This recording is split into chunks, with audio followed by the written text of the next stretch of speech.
Movie की start में हम देखते हैं कि एक व्हाइट कार एक ब्लैक कार का पीछा कर रही होती है और जैसे ही ये गाड़ी उससे थोड़ा सा आगे निकलती है, जो व्हाइट कार होती है वो ब्लैक कार को पीछे से हिट करती है, जिसने जो ब्लैक कार में बैठा हुआ इंसान होता है वो बाहर निकलता है और व्हाइट कार वाले इंसान से पूछता है कि तुम इतनी जल्दबाजी में कहाँ जा रहे हो। वो इससे ज्यादा बहस नहीं करता और अपनी कार के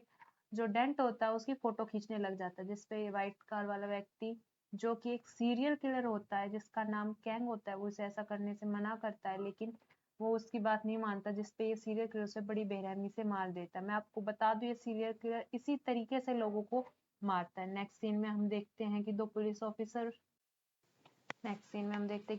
ऑफिसर उसी क्राइम सीन पर जा रहे होते हैं जहां पर ये मर्डर हुआ होता है और वो लोग रेडियो पर इसी न्यूज को सुन रहे होते हैं। पर मैं आपको बता दूं इसमें से एक पुलिस ऑफिसर का नाम जंग टेसुक होता है और ये पुलिस ऑफिसर काफी गुस्से वाला होता है। जब ये वहां बैठे होते हैं तो इसका ध्यान एक जुए की अड्डे की तरफ जाता है, तो ये वहां उसके अंदर जाने लगता है। पर जब यहाँ वो उसके अंदर जा रहा होता है तो कुछ लोग उसे रोकने की कोशिश करते हैं और इसी बीच उन लोगों की और जंग की आपस में बहस हो जाती है और जंग इन सबको काफी बुरी तरीके से मारता है। नेक्स्ट सीन में हम देखते हैं एक और मेन कैरेक्टर को इस कहानी के जैन डोंग सू होता है और ये हमारी कहानी का गैंगस्टर होता है। ये एक पंचिंग बैग को बहुत बुरी तरीके से मार रहा होता है। नेक्स्ट सीन में हमें दिखाया जाता है कि उस पंचिंग बैग में एक इंसान की लाश थी। नेक्स्ट सीन में हम देखते हैं कि जो जैंग है वो उस अड्डे पर पहुंच चुका। हम जैंग को देखते हैं जो वहां के कैशियर को अपने साथ ले जाता है।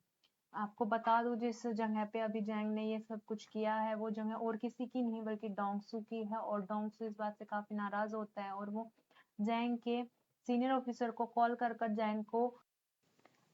उनके काम से दूर रहने के लिए कहता है। नेक्स्ट सीन में हम देखते हैं कि जैंग उसी कैशियर को लेकर उसी क्राइम सीन पे पहुंचा हुआ होता है जहां पर कल रात उस सीरियल किलर ने उस मर्डर को अंजाम दिया होता है।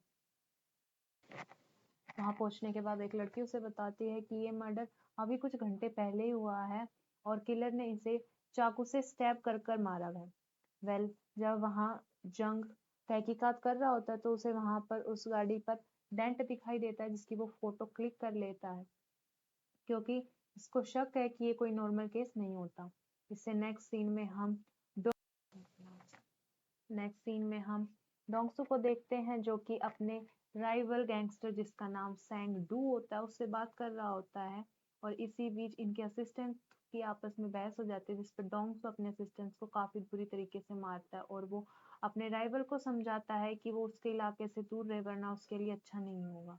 इससे नेक्स्ट सीन में हम उस पुलिस ऑफिसर्स की मीटिंग को देखते हैं जहां पर जंग बताता है कि उसे ये सब कुछ एक सीरियल किलर का काम लग रहा होता है, लेकिन कोई भी उसकी बात पर यकीन नहीं करता। इनफैक्ट उसका सीनियर उसके उस बार में जाने से काफी ज्यादा गुस्सा होता है। नेक्स्ट सीन में हम देखते हैं कि हम डोंगसू को देखते हैं जो वहां से मीटिंग खत्म होने के बाद अकेला ही निकल जाता है बिना किसी को साथ लिए और रास्ते में उसको भी वही सीरियल किलर मिलता है जो उसकी गाड़ी को भी पीछे से ठोकता है, लेकिन इस पे डोंगसू उसे ज्यादा कुछ ना कहकर चुपचाप वहां से जाने के लिए कह देता है। जैसे ही डोंगसू अपनी गाड़ी में बैठने वाला होता है ये सीरियल किलर उस पे पीछे से हमला कर देता है जिसके बाद डोंगसू और सीरियल किलर के बीच में काफी ज्यादा फाइट होती है एंड इस फाइट में जो डोंगसू होता है वो सीरियल किलर को काफी बुरी तरीके से मारता है जिससे कि सीरियल किलर को काफी ज्यादा चोट लगती है, लेकिन डोंगसू को चाकू लगा होता है जिसके कारण वो इस सीरियल को पकड़ नहीं पाता और इसी बात का फायदा उठाकर ये सीरियल किलर वहां से भाग जाता है। मैं आपको बता दूं जब ये वहां से भाग रहा होता है तो ये जाते टाइम अपनी कार से डोंगसू को टक्कर मार देता है जिसके कारण डोंगसू का काफी बुरी तरीके से एक्सीडेंट हो जाता है। उससे नेक्स्ट सीन में हम देखते हैं कि डोंगसू को हॉस्पिटल ले जाया गया है। दूसरी तरफ डोंगसू के आदमियों को लगता है कि ये सभी सैंगडू ने किया होता है, इसीलिए वो सैंगडू के अड्डे पर जाके उनके आदमियों के साथ फाइट करने लग जाता है। इससे नेक्स्ट सीन में हम देखते हैं उसी किलर को जो कि अपने घाव पर अभी फर्स्ट एड कर रहा होता है और वो काफी फ्रस्ट्रेटेड भी होता है क्योंकि आज उससे कोई मर्डर नहीं हो पाया। इससे नेक्स्ट सीन में हम देखते हैं कि वो एक पेट उसमें जाकर वहां के एक कुत्ते को मारने ही वाला होता है, लेकिन वहां जब भी गार्ड आ जाता है एंड ये सीरियल किलर उस गार्ड को मार देता है। नेक्स्ट सीन में हम डोंगसू को देखते हैं जो कि हॉस्पिटल में होता है और वहां उससे मिलने जंग, वही पुलिस ऑफिसर आया हुआ होता है। वो उससे उसके साथ जो भी हुआ उसके बारे में पूछताछ करने आया हुआ होता है, लेकिन डोंगसू उसे कुछ भी बताने से इनकार कर देता है। इसके बाद जो है जंग उसी बेसमेंट में जाता है हॉस्पिटल के, जहां वो डोंगसू की कार को देखता है और उसकी कार पे उसे वही डेंट मिलता है, जिसके बाद उसे यकीन हो जाता है कि ये सभी एक सीरियल किलर का काम है। वो ये जैसे उसे ये बात पता लगती है वो ये बात बताने, लेकिन एज यूजुअल उसका जो सीनियर होता है वो उसकी किसी भी बात पर यकीन नहीं करता। नेक्स्ट सीन में हम देखते हैं डोंगसू को जो कि एक स्केच आर्टिस्ट के साथ मिलकर उसी सीरियल किलर की फोटो बनवा रहा होता है, और हम वहां देखते हैं दूसरी तरफ वो सीरियल किलर जो है एक और आदमी को बड़ी ही बेरहमी से मार देता है, और यहाँ हम उसका चेहरा भी देख पाते हैं जो कि सेम टू सेम उसी स्केच जैसा था। इसी बीच उस सीरियल किलर का जो नाइफ होता है वो वहीं गिर जाता है, जिसपे वो ध्यान नहीं देता। नेक्स्ट सीन में हम देखते हैं कि जंग डोंगसू से मिलने आया हुआ होता है और वो उसे एक रिकॉर्डिंग सुना रहा होता है जिसमें डोंगसू के खिलाफ प्रूफ था, और यहाँ पर वो डोंगसू को धमकी देता है कि इतना काफी है ना तुम्हें जेल के अंदर भिजवाने के लिए, जिस पे डोंगसू उससे पूछता है कि उसे क्या चाहिए, जिस पर जंग उसे बताता है कि उसे उसकी मदद चाहिए उस आदमी को पकड़ने के लिए, उस सीरियल किलर को एक्चुअली पकड़ने के लिए।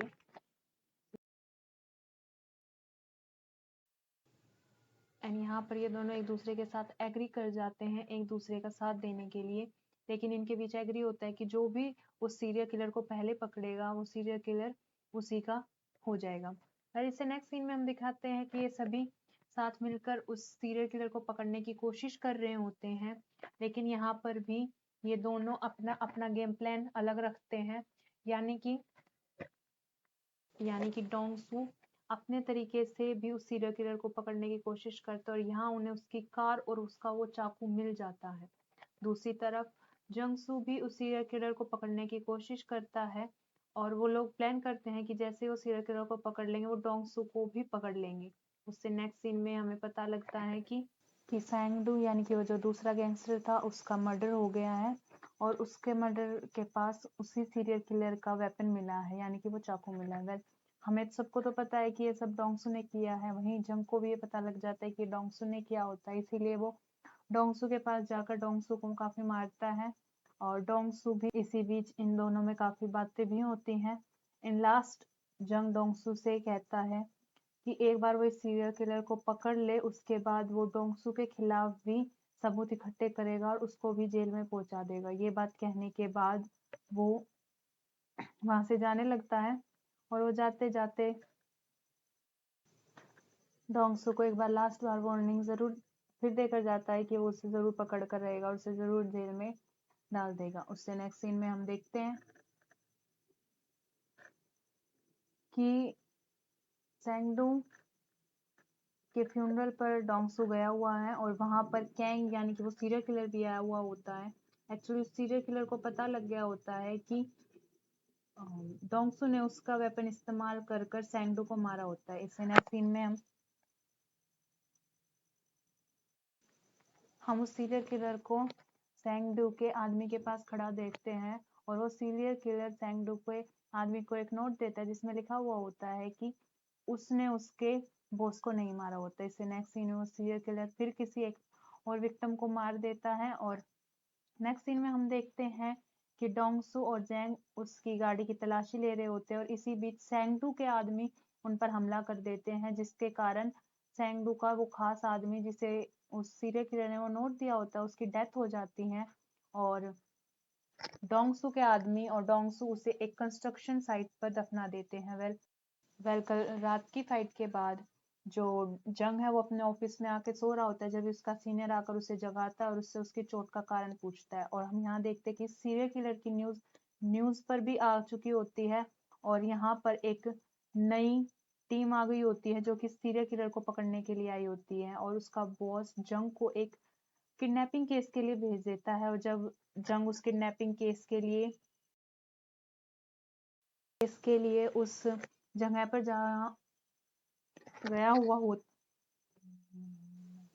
जहाँ उस किडनैपर ने उस इंसान की पत्नी को, जिसे उसने किडनैप किया है, उसको पैसे देने के लिए बुलाया होता है। तो वहाँ पर जंग को एक काफ़ी सस्पिशियस इंसान दिखता है, लेकिन जैसे ही जंग उसके पास पहुँचने वाला होता है, वो इंसान वहाँ से भाग जाता है। उसके बाद जंग उस शॉप ओनर के पास जाता है जिसने उससे पैसे लिए थे, लेकिन वो बोलती है कि इसमें मेरी क्या गलती। उसके बाद वो उनसे कुछ डिटेल पूछते हैं और उन्हें पता लगता है कि उस आदमी ने सोजू पी हुई थी। इसके बाद वो डंप यार्ड जाकर उस बोतल को ढूंढने लगते हैं। इसके बाद हम नेक्स्ट सीन कि जंग को एक ऑफिसर बताती है कि उसने जो फिंगरप्रिंट उसको उस गाड़ी पे से लेकर दिए थे, उस फिंगरप्रिंट का उसे पता लग गया और वो एक आदमी के हैं जो कि कई साल पहले, बहुत साल पहले मिसिंग हो चुका है। नेक्स्ट सीन में जंग उस आदमी के घर जाता है और उसे वहां पर काफी अजीब अजीब चीजें देखने को मिलती है, जिससे जंग को काफी अजीब लगता है। नेक्स्ट सीन में हम देखते हैं कि जंग उस घर में तलाशी कर रहा होता है और उसे वहां उसी सीरियल किलर की फोटो मिल जाती है, यानी कि जिस किडनैपिंग केस को ये अभी स्टडी कर रहा है, वो किडनैपर ही वो सीरियल किलर है। ये बात वो डोंगसू को फोन कर कर बताता है और डोंगसू ये बात जानकर काफी ज्यादा खुश हो जाता है। इसे नेक्स्ट सीन में हम देखते हैं कि ये दोनों साथ मिलकर उस सीरियल किलर को पकड़ने की कोशिश कर रहे होते हैं, क्योंकि अब उनके पास उस सीरियल किलर का नाम, एड्रेस, सब कुछ होता है और ये दोनों काफी ज्यादा कोशिश कर रहे होते हैं साथ मिलकर उस सीरियल किलर को पकड़ने की। दूसरी तरफ डोंगसू अपने सभी आदमियों को इकट्ठा कर कर उस सीरियल किलर को पकड़ने के लिए कहता है। उसके बाद डोंगसू के जितने भी आदमी होते हैं वो हर जगह उस सीरियल किलर को ढूंढने लग जाते हैं, लेकिन बहुत ज्यादा ढूंढने के बाद भी इन्हें उस सीरियल किलर का कुछ भी पता नहीं लगता। वेल, ऐसे ही काफी दिन बीत जाते हैं और एक दिन जब डोंगसू और हैं तो उस दिन बारिश हो रही होती है और डोंगसू एक लड़की को भीगते हुए देखता है, तो वो उसे अपना छाता देने की कोशिश करता है, लेकिन वो लड़की मना करती है। लेकिन डोंगसू के बार बार कहने पर वो उससे उसका छाता ले लेती है। वेल, उसके तुरंत बाद यहाँ पर जंग आता है, जो डोंगसू का ऐसा बिहेवियर देखकर उसे चिढ़ाने लगता है। उसके बाद वहां पर वो बस आ जाती है और वो स्कूल वाली लड़की उसमें बैठ के चली जाती है। यहाँ हम नोटिस कर सकते हैं कि इसी स्कूल बस में वो किलर भी बैठा हुआ होता है, लेकिन जंग और डोंगसू से नहीं देख सकते। इससे नेक्स्ट सीन में हम देखते हैं कि ये सभी थक हार कर बैठे हुए होते हैं, क्योंकि इन्हें उस सीरियल किलर का कुछ पता नहीं लग रहा होता है। तभी इन्हें टीवी पर न्यूज दिखती है और न्यूज में डोंगसू को अपना वही अम्ब्रेला दिखता है जो उसने उस स्कूल गर्ल को दिया होता है। इसके बाद इन सबको पता लग जाता है कि वो सीरियल किलर इन्हीं के इलाके में है और ये सभी जल्द से जल्द वहां से निकल जाते हैं उस सीरियल किलर को ढूंढने के लिए। ये लोग उसे हर जगह ढूंढ रहे होते हैं और काफी देर ढूंढने के बाद इन्हें एक्चुअली पता लग जाता है कि वो सीरियल किलर अभी एक मोटल में ठहरा हुआ है। उसके बाद ये सभी उस मोटल की तरफ निकल जाते हैं और उस मोटल की तरफ जाकर वहां रुक कर छिपकर उस सीरियल किलर का इंतजार करने लग जाते हैं। वेल, जब ये वहां छुप कर उस सीरियल किलर का इंतजार कर रहे होते हैं, तो इसी बीच वो सीरियल किलर वहां आता है, लेकिन उस सीरियल किलर को थोड़ा शक हो जाता है और वो वहां से भागने की कोशिश करता है। इसी बीच जंग और डेंगसू भी उस सीरियल किलर का पीछा करते हैं और इन सब के पीछे एक बहुत ही अमेजिंग कार चेजिंग सीन हमें दिखाया जाता है। उसके बाद हम देखते हैं कि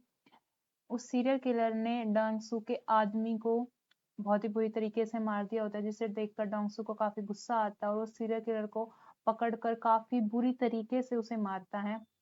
और इसी बीच जंग का उसे कॉल आता है, जिसके बाद डेंगसू उसे बताता है कि उसने उस सीरियल किलर को पकड़ लिया और जैसे ही डेंगसू उस सीरियल किलर को मारने वाला होता है, उसी समय जंग यहाँ आ जाता है और वो अपनी गाड़ी से डेंगसू को उड़ा देता है, जिसके कारण डेंगसू वहीं बेहोश हो जाता है। उसके बाद जंग उस सीरियल किलर को उठाकर अपनी गाड़ी में बैठा लेता है, क्योंकि जंग उसे कानून के हाथ करना चाहता था, ना कि डेंगसू के, क्योंकि उसे पता है कि डेंगसू उसे मार देता। उससे नेक्स्ट सीन में हम उस सीरियल किलर को हॉस्पिटल में देखते हैं, जो कि अभी काफी सही होता है और दूसरी तरफ डेंगसू, जिसका सभी बिजनेस जंग के कारण अभी बंद हो चुके होते हैं और ये देखकर उसे काफी ज्यादा गुस्सा आ रहा होता है। दूसरी को देखते हैं जिसे अभी कोर्ट में पेश किया जा रहा होता है, लेकिन उसके खिलाफ कोई भी ऐसा ठोस सबूत नहीं होता जिसके कारण उसके सीरियल किलर होने का पता लगे। तभी यहाँ डोंगसू आता है और वो आकर सीरियल किलर के खिलाफ गवाही देता है और डोंगसू के गवाही देने से इस सीरियल किलर को काफ़ी लंबे समय तक की सज़ा भी मिलती है। वेल अब यहाँ सोच रहे होंगे कि डोंगसू क्यों आया, तो हमें एक सीन दिखाया जाता है जिसमें जंग डोंगसू के पास गया हुआ होता है और उससे रिक्वेस्ट करता है सीरियल किलर के खिलाफ गवाही देने के लिए, लेकिन इसके साथ-साथ वो साफ-साफ पता लग रहा था कि डेंगसू ने ही सेंगडो को मरवाया है और अगर ये न्यूज़ पब्लिकली लीक हो गई तो डेंगसू को सीधा डेथ पेनल्टी दी जाएगी। इसके बाद डेंगसू उससे पूछता है कि उसे क्या चाहिए। इसके बाद जंग उसे बताता है कि अगर वो उसका साथ दे तो वो उसे कम से कम सजा दिलाएगा। इसके बाद डेंगसू उसकी बात मान डोंगसू उसकी बात मान जाता है, लेकिन डोंगसू यहाँ पर एक और शर्त रखता है और ये शर्त क्या है ये हमें नेक्स्ट सीन में पता लगता है। एक्चुअली डोंगसू को भी जेल हो चुकी होती है और इस सीन में हमें वही सीन दिखाया जाता है जब डोंगसू को जेल में लाया जा रहा होता है। और यहाँ जैसे ही डोंगसू जेल में एंट्री करता है तो हमें एक और चीज का पता लगता है कि ये वही जेल है जहां पर उस सीरियल किलर को रखा गया है। और यहीं पर इस मूवी का एक और प्लॉट रिवील होता है कि जो शर्त डोंगसू ने जंग से की थी वो यही की थी कि उसे उसी जेल में शिफ्ट किया जाए जहां पर उस सीरियल किलर को रखा होता है। और डोंगसू ने ये शर्त क्यों रखी होती है वो तो हम सबको पता ही होता है। वेल जैसे ही यहाँ पर वो सीरियल किलर डोंगसू को देखता है तो वो काफ़ी ज़्यादा डर जाता है और डोंगसू उसे सीरियल किलर को देखकर काफ़ी ज़्यादा खुश हो जाता है। उससे नेक्स्ट सीन में हमें दिखाया जाता है कि वो सीरियल किलर जो है नहा रहा होता है और तभी वहां पर डोंगसू आ जाता है जिसके हाथ में एक रस्सी भी होती है और सीरियल किलर डोंगसू को देखकर स्माइल करता है और वहां डोंगसू भी सीरियल किलर को देखकर स्माइल करता है। इसी के साथ ये मूवी एंड हो जाती है। तो अगर आपको वीडियो पसंद आई हो तो प्लीज वीडियो को लाइक शेयर कमेंट और चैनल को सब्सक्राइब जरूर कर दीजिएगा। And stay safe all. फिर मिलते हैं एक और नेक्स्ट वीडियो में।